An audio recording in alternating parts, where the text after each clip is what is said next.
We've got photo from Bulls head coach, Coach Phiwe Nomlomo. What we'll do, we'll start on the floor and then we'll go to Carl, Jan, and Rowan.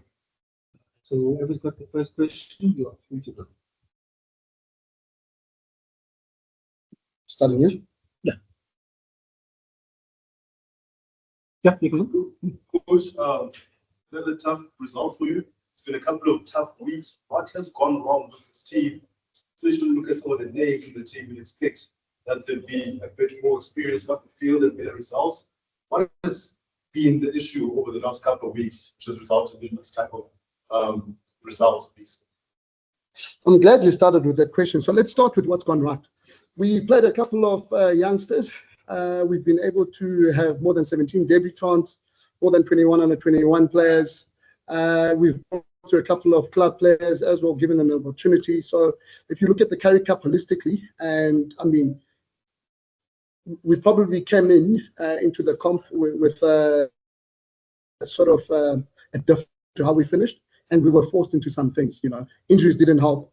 We're fortunate enough at the Bulls to have the many boxes we have. So we're also preparing for URC. So we had to look after every competition. So you say a lot went wrong. I think a lot has gone right, because in 2 years' time, all the players that have played here, especially the younger guys, will come through and they'll be about 21, 22. But all the experience that they're getting at the minute is invaluable. Yeah. Back to the game itself today. Seeing the times that the team would get to very good scoring opportunities on the field, but not be able to reach the lines. What do you attribute that to? Why couldn't they get over the line and maximize on those good positions that they were able to get? We played a quality line side, that's why. You know, they were missing probably 6 starters in the URC side. So when you look at that and you look at the average age on the other side, I mean, the youngest Oak who was starting for them is a Bok. You understand? And then you look on the other side. So I'm super, super proud of the effort that we had there. Could we have been better? Yes, probably we left out 2 tries in there. But the way the Lions just managed everything was class.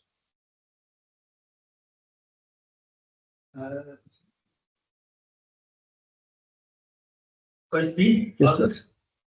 Okay, I just want to ask, Coach, you said a lot about a lot of debutants, a lot of Springboks that may have been or not being available for the game. The brand of rugby that you personally, as a former player, now a coach, relatively skilled, related, do you think that brand of rugby is sort of fitting in with the type of rugby that you find yourself working for, which is the Blue Bulls? Yeah, I think we're in a damn good place. I mean, the Bulls have just played in a couple of finals now, you know, to ask if we're trying to grow the franchise, you know, holistically. So it's not just the Currie Cup thing that you look at by itself.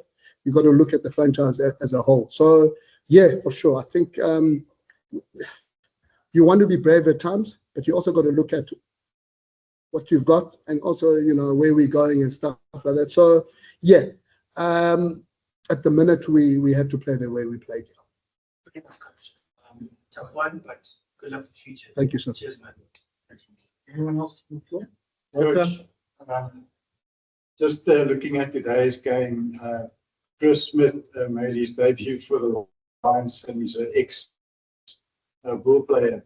And he, in my opinion, had a fantastic game. He brought a lot of calmness to the side. What did you think about the way that he played? No, listen, I think he's a classy player. To be honest, I agree with you, with what you're saying. However, I know Chris, he was at 60% today. You know, he's just going to get better and better the more he plays. And I mean, we caught up before the game. He's looking forward to just coming home. I think they'll be a lot happier now as a family. And just the way he plays, like I said, you know, he's controlling the game and he's kicking and tactically. So, yeah, he's a classy player for sure. Thanks, Walter. Let's jump online. Gents online, Jan, Rowan, Carl, anything from you guys? Jan? Sorry, I was just trying to get my mic unmuted.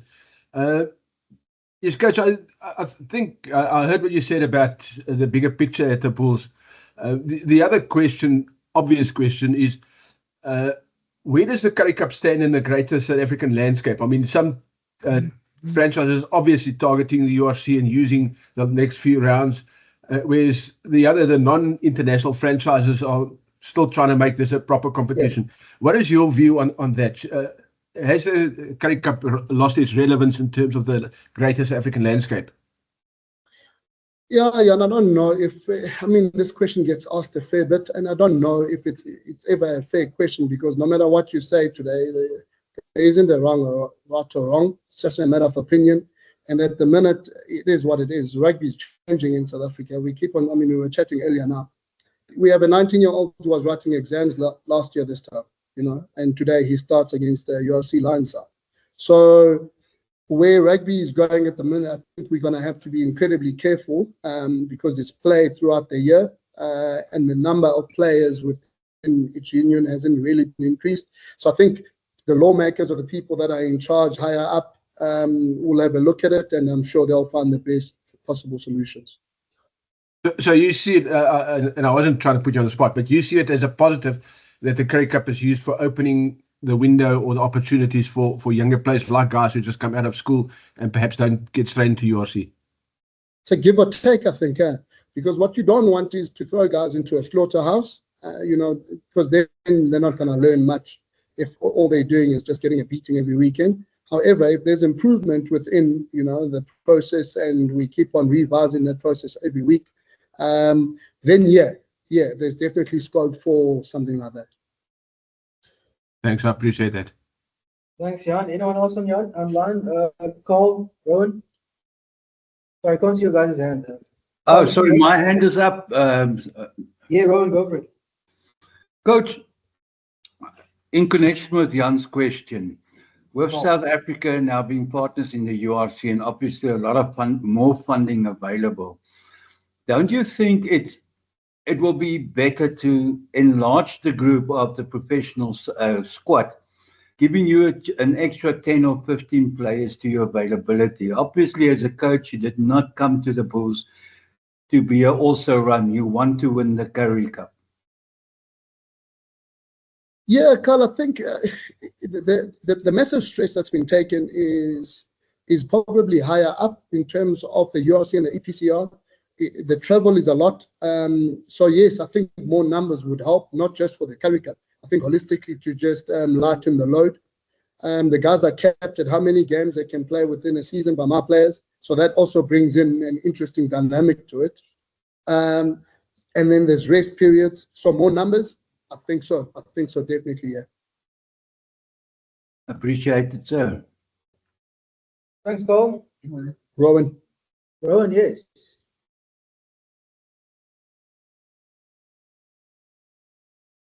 Rowan, anything from you? Are you happy? Give the floor one more chance. Anything, guys, from you guys? I think going for you, Yes, I'm happy. no, go, carry on, Rowan. No, it's fine, guys. I'm happy. Sorry about that. All good on my side. Thanks. Coach, I was just going to ask, Coach, for you now going into the final rounds of the Currie Cup, what would you say is the mandate for you? What would you like to see from your players or to achieve the last stretch of this Currie Cup? Yeah, so I mean, again, we'll probably look at it differently now. We're out of the running in terms of playoffs, and that's a done deal now. So next week, Johan takes over holistically, and then they get a bit of a hit up from a URC perspective. Yeah, so that's part of the planning for now. It's literally one more game, so yeah. Thank you. Thank you so much, gentlemen. Thank you.